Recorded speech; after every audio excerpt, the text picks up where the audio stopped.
ನಮಸ್ಕಾರ. ಹದಿಹರಿಯದ ಮಕ್ಕಳನ್ನು ಜೆನ್ಸಿ ನಾವು ಗಮನದಲ್ಲಿಟ್ಕೊಳ್ಬೇಕು. ಈಗಿನ ಹದಿಹರೆಯದ ಮಕ್ಕಳನ್ನು ನಿಭಾಯಿಸುವ ವಿಷಯದಲ್ಲಿ ಪೋಷಕರು ಮತ್ತು ಶಿಕ್ಷಕರು ಕಂಗಾಲಾಗಿರುವುದನ್ನು ಮತ್ತು ಶ್ರಮ ಪಡ್ತಾ ಇರೋದನ್ನು ನಾವು ಗಮನಿಸ್ತಾ ಇದ್ದೀವಿ. ಈ ಹದಿಹರೆಯದ ಮಕ್ಕಳು ಅಫ್ಕೋರ್ಸ್ ಅತ್ಲಾಗೆ ಮಕ್ಕಳೂ ಅಲ್ಲ, ಇತ್ಲಾಗೆ ಪೂರ್ತಿ ದೊಡ್ಡವರು ಅಲ್ಲ. ಇದೇ ಸರಿಯಾದ ವಿವರಣೆ ಅವರ ಬಗ್ಗೆ. ಅವರ ಮನಸ್ಸು ಕೂಡ ಹಾಗೆಯೇ ಇರ್ತದೆ. ಏನಂದರೆ ತಮ್ಮನ್ನು ಮಕ್ಕಳು ಅಂತ ಕರೆಸ್ಕೊಳ್ಳುವ ರೀತಿಯಲ್ಲಿ ಅವರು ಸಿದ್ಧವಾಗಿರಲ್ಲ. ಮಕ್ಕಳಿಗೆ ಹೇಳಿಸ್ಕೊಳ್ಳೋದು, ಮಕ್ಕಳನ್ನು ಕಂಟ್ರೋಲ್ ಮಾಡುವ ಹಾಗೆ, ತಮ್ಮ ಅಧೀನದಲ್ಲಿ ಇಟ್ಕೊಳ್ಳುವ ಹಾಗೆ ಪೋಷಕರು ವರ್ತಿಸೋದಾಗಲಿ ಅಥವಾ ಟೀಚರ್ಸ್ಗಳು ವರ್ತಿಸೋದಾಗಲಿ ಅವರಿಗೆ ಅದು ಇಷ್ಟವೂ ಆಗೋದಿಲ್ಲ. ಹಾಗೆಯೇ ಸ್ವತಂತ್ರವಾಗಿ ತಮ್ಮದೇ ವಿಷಯವನ್ನು, ತಮ್ಮ ಜೀವನ ನಿರ್ವಹಣೆಯ ವಿಷಯ ಬಿಡಿ, ತಮ್ಮದೇ ವಿಷಯಗಳನ್ನು, ತಮ್ಮದೇ ಮನಸ್ಸುಗಳನ್ನು ಮತ್ತು ತಮ್ಮದೇ ಭಾವನೆಗಳನ್ನು ಅವರು ನಿಭಾಯಿಸಲಿಕ್ಕೆ ಗೊತ್ತಾಗದೇ ಇರುವಂತಹ ಒಂದು ಗೊಂದಲದ ವಯಸ್ಸು ಅದಾಗಿರ್ತದೆ. ಇಂತಹ ಮಕ್ಕಳಿಗೆ ಹೇಗೆ ನಾವು ಅಪ್ರೋಚ್ ಮಾಡಬೇಕು, ಇದನ್ನು ನಾವು ಕಲ್ತ್ಕೊಳ್ಬೇಕು. ಇದು ಒನ್ಸ್ ಅಗೈನ್ ಡೂಸ್ ಆ್ಯಂಡ್ ಡೋಂಟ್ಸಿಂದ ಯಾವ ಕೆಲಸಗಳು ಆಗೋದಿಲ್ಲ. ನೀನು ಹೀಗೆ ಮಾಡು, ಹಾಗೆ ಮಾಡಬೇಡ, ಹಾಗೆ ಮಾಡು, ನಮ್ಮ ಕಾಲದಲ್ಲಿ ಹಾಗಿದ್ವಿ, ನೀನು ಹೀಗೆ ಮಾಡಬೇಡ, ನಾವು ಹೇಗೆ ಮಾಡಿದ್ವಿ, ಹೇಗೆ ಶ್ರಮ ಪಟ್ಟಿದ್ವಿ, ನೀನು ಮುಂದೆ ಏನು ಮಾಡಬೇಕು, ಈ ವಿಷಯಗಳೆಲ್ಲನೂ ಕೂಡ ಅವರಿಗೆ ಯಾವುದು ಕೂಡ ತಗಲೋದೂ ಇಲ್ಲ. ಎಷ್ಟೋ ರೀತಿಯಲ್ಲಿ ಅವರಿಗೆ ಇವರದು ಮಾತುಕತೆಗಳು ಮತ್ತು ಇವರ ವರ್ತನೆಗಳು, ಇವರ ಸಲಹೆಗಳು, ಬೋಧನೆಗಳು ಕಿರಿಕಿರಿ ಆಗ್ತಾ ಬಂದು ಇವರು ಅವರನ್ನು ಅವಾಯ್ಡ್ ಮಾಡಲಿಕ್ಕೆ ಶುರು ಮಾಡ್ತಾರೆ. ಮಕ್ಕಳು ದೊಡ್ಡವರನ್ನು ಅವಾಯ್ಡ್ ಮಾಡಲಿಕ್ಕೆ ಶುರು ಮಾಡ್ತಾರೆ. ಅದರಲ್ಲಿಯೂ ಇವರ ಏಕತಾನತೆಯ ಬೋಧನೆಗಳು ಮತ್ತು ಬೈಗುಳಗಳು ಇವೆರಡೂ ಕೂಡ ಇಲ್ಲಿ ಕೆಲಸಕ್ಕೆ ಬರೋದಿಲ್ಲ. ದೇಹದಲ್ಲಿ ಅವರಿಗೆ ಬದಲಾವಣೆಗಳಾಗಿರುತ್ತವೆ, ಹಾರ್ಮೋನ್ ವ್ಯತ್ಯಾಸಗಳಾಗಿರ್ತವೆ, ಅವರಲ್ಲಿ ಹೊಸ ಹೊಸ ಭಾವನೆಗಳು ಮತ್ತು ಪ್ರೇರಣೆಗಳು, ಜೈವಿಕವಾದಂತಹ ಪ್ರೇರಣೆಗಳು ಕೂಡ ಆಗ್ತಾ ಇರ್ತದೆ. ಇಂತಹ ಸಮಯದಲ್ಲಿ ತಮ್ಮ ಕೆಲಸದ ಮೇಲೆ ಗಮನ ಕೊಟ್ಕೊಳ್ಬೇಕು. ಎರಡನೆಯದಾಗಿ ತಾವು ಮಾಡುತ್ತಿರುವ ಕೆಲಸವನ್ನು ಸಂಪೂರ್ಣವಾಗಿ ಫಲಪ್ರದವಾಗುವಂತೆ ಮಾಡಿಕೊಳ್ಬೇಕು. ಈ ಎರಡು ವಿಷಯಗಳಿಗೆ ಫೋಕಸ್ ಮಾಡಿಸೋದು ಹೇಗೆ ಅನ್ನೋದು ಪೇರೆಂಟ್ಸ್ಗಳಿಗೂ ಮತ್ತು ಶಿಕ್ಷಕರಿಗೂ ಇಬ್ಬರಿಗೂ ಕೂಡ ಸವಾಲಿನ ಕೆಲಸ ಆಗಿದೆ.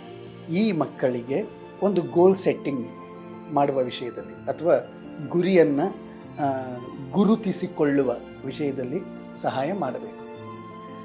ಎರಡನೆಯದು ಆದ್ಯತೆಗಳನ್ನು ಕಂಡುಕೊಳ್ಳೋದ ರೂಢಿಯನ್ನು ಮಾಡಿಸೋದು.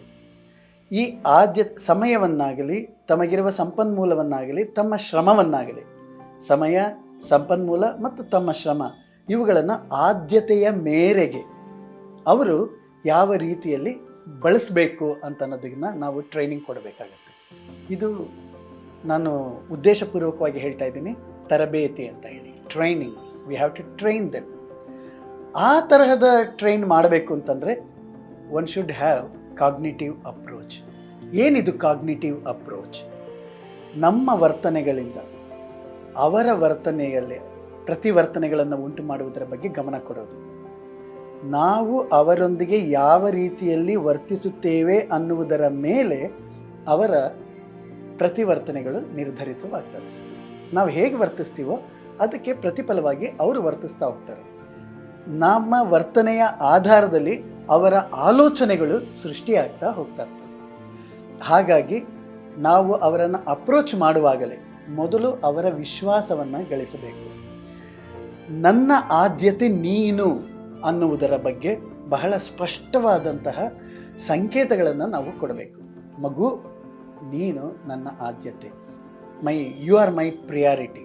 ಇದನ್ನು ನಾವು ಅವರಿಗೆ ಮಾಡಬೇಕು ಮತ್ತು ಅವರ ವಿಶ್ವಾಸವನ್ನು ಗಳಿಸಬೇಕು. ಅವರ ವಿಶ್ವಾಸವನ್ನು ಗಳಿಸೋದು ಹೇಗೆ? ಅವರು ಯಾತಕ್ಕೆ ದೊಡ್ಡವ್ರನ್ನ ವಿಶ್ವಾಸಿಸುವುದಿಲ್ಲ ಅಂತಂದರೆ, ತಮ್ಮ ಮಾತುಗಳನ್ನು ಕೇಳದೆ ಹೋದ ಪಕ್ಷದಲ್ಲಿ, ತಮ್ಮ ಅಧೀನಕ್ಕೆ ಒಳಗಾಗದೆ ಹೋದ ಪಕ್ಷದಲ್ಲಿ ಮಕ್ಕಳನ್ನು ಖಂಡಿಸುವ, ನಿಂದಿಸುವ, ಅನುಮಾನಿಸುವ, ಅಪಮಾನಿಸುವ ಈ ಎಲ್ಲ ವಿಷಯಗಳು ಆಗ್ತಾ ಹೋಗ್ತದೆ.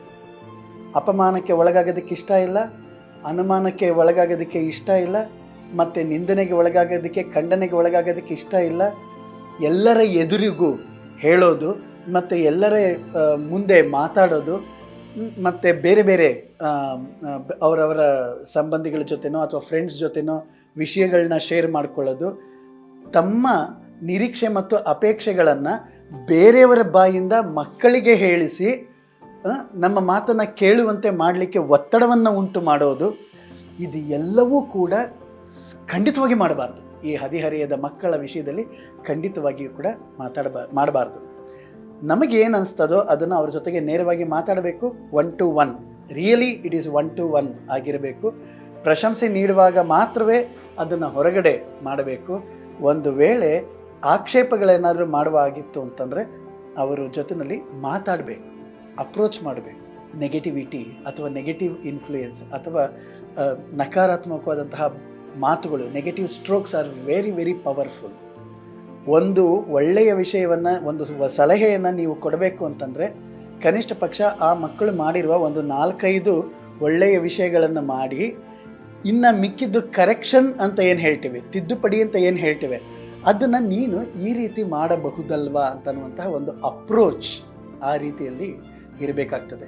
ಖಂಡನೆ ಮತ್ತು ನಿಂದನೆ ಇವೆರಡು ಕೂಡ ಅವ್ರ ಹತ್ರ ವರ್ಕ್ ಆಗೋದಿಲ್ಲ. ಇಟ್ ಈಸ್ ವೆರಿ ವೆರಿ ಏನದು ಅವರಿಗೆ ಇರಿಟೇಟ್ ಮಾಡುವಂತಹ ವಿಷಯಗಳಾಗಿರ್ತದೆ. ನಮ್ಮಪ್ಪ ಹೀಗಂತಾರೆ, ನಮ್ಮಮ್ಮ ಹೀಗಂತಾರೆ, ಇದೇ ಅವರ ಸಾಮಾನ್ಯವಾಗಿ ಗುಂಪುಗಳಲ್ಲಿ ಮಾತಾಡ್ಕೊಳ್ಳುವಂತಹ ವಿಷಯಗಳಾಗಿರುತ್ತೆ. ಮಕ್ಕಳಿಗೆ ಬೇಕಾಗಿರುವಂಥ ಸ್ಪರ್ಶ ಬೇಕು. ಅವ್ರನ್ನ ಅಪ್ಕೊಳ್ಳೋದಾಗಲಿ, ಚುಂಬಿಸುವುದಾಗಲಿ, ಅವರ ಮಾತುಗಳನ್ನು ಕೇಳುವುದಾಗಲಿ, ಅವರ ಸಣ್ಣ ಪುಟ್ಟ ಬಯಕೆಗಳನ್ನು ಈಡೇರಿಸುವುದಾಗಲಿ, ಯಾವುದೋ ಫಿಲಮ್ಗೆ ಹೋಗಬೇಕು, ಯಾವುದೋ ಪರವಾಗಿಲ್ಲ, ಆ ಸಮಯವನ್ನು ಅವರು ಅಲ್ಲಿ ವಿನಿಯೋಗಿಸೋದ್ರಿಂದ ಯಾವ ದುರಂತಗಳು ನಡೆದು ಹೋಗೋದಿಲ್ಲ. ಅದನ್ನು ಮಾಡಲಿಕ್ಕೆ ಬಿಡಬೇಕು. ನಾವು ಅವರ ನಿಜಗಳನ್ನು ಒಪ್ಪಿಕೊಳ್ಳದೆ ಹೋದ ಪಕ್ಷದಲ್ಲಿ ಅವರು ಸುಳ್ಳುಗಳನ್ನು ಹೇಳಲಿಕ್ಕೆ ಶುರು ಮಾಡ್ತಾರೆ.